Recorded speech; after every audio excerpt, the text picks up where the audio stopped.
The workshop of Master Mateo was silent, a graveyard of lost souls.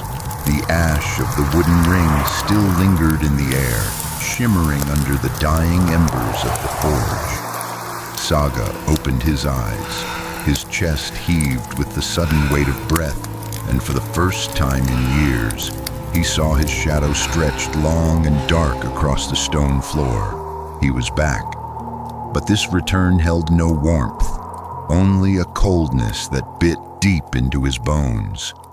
Saga stumbled to his feet, his eyes bloodshot, searching for the only face that mattered. Is it you? Mother, is it you?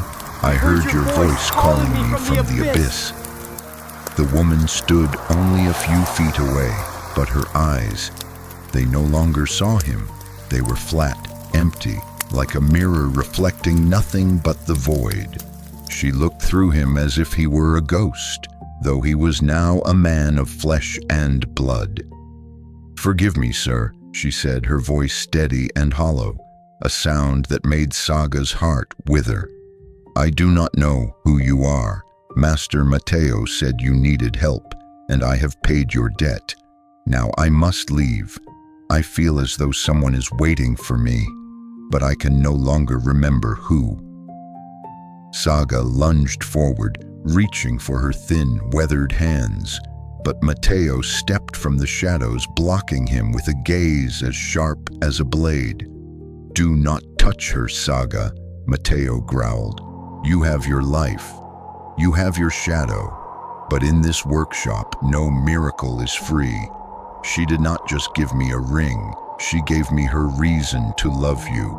To her, you are now a stranger met by chance in a cold room." Saga screamed, "You cheated me! Give her back her memories. I don't want this life if she no longer loves me." Mateo smiled, a bitter, ancient smile. "You wanted everything, Saga.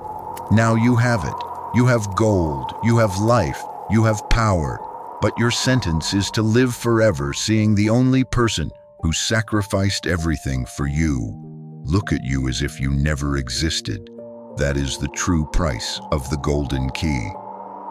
The mother turned her back, walking slowly out of the workshop, into the biting morning wind, never once looking back. Saga fell to his knees, his sobs disappearing into the hollow silence.